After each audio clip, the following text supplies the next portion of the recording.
ഗുണ്ട നേതാവ് പെരുമ്പാവൂർ അനസിന്റെ സംഘത്തിലെ അംഗമായ റിയാസിന്റെ വീട്ടിൽ നിന്ന് പിടിച്ചെടുത്ത റിവോൾവറിന് ലൈസൻസ് ഇല്ല.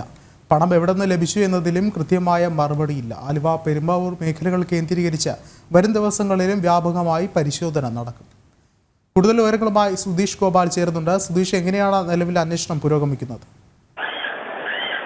വിഷ്ണു, ഇപ്പോൾ റിയാസിന്റെ വീട്ടിൽ പുലർച്ചെ 7 മണിക്ക് തുടങ്ങിയ പരിശോധന ഇപ്പോഴും തുടരുകയാണ്. ഇവിടെ നിന്നുമാണ് 4 തോക്കുകളും കത്തിയും 9 ലക്ഷം രൂപയും അതോടൊപ്പം തന്നെ വെടിയുണ്ടകളും കണ്ടെത്തിയത്. പെരുമ്പാവൂർ അനസിന്റെ സംഘത്തിൽപ്പെട്ട ആളാണ് റിയാസ്. നിരവധി ക്രിമിനൽ കേസുകളിൽ പ്രതിയാണ്.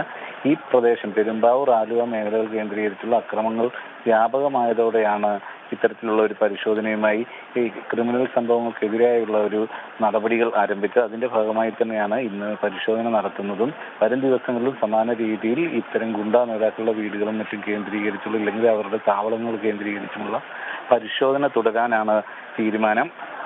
ഇന്ന് ഇവിടെ നടന്ന പരിശോധന പുലർച്ചെ 7 മണിക്ക് ആരംഭിച്ച് അല്പസമയത്തിനുള്ളിൽ അവസാനിക്കും. റിയാസിനെ പോലീസ് കസ്റ്റഡിയിൽ എടുത്തിട്ടുണ്ട്. തുടർ നടപടികൾ സംബന്ധിച്ച് ഇവ പുറത്തേക്ക് വരുമ്പോൾ വിശദീകരിക്കുമെന്നാണ് പ്രതീക്ഷിക്കുന്നത്. എന്തുതന്നെയായാലും 4 തോക്കുകൾ കണ്ടെടുത്തതിൽ ഒരു തോക്കിനും ലൈസൻസ് ഇല്ല. അതോടൊപ്പം തന്നെ ഈ 9 ലക്ഷം രൂപ ലഭിച്ചു.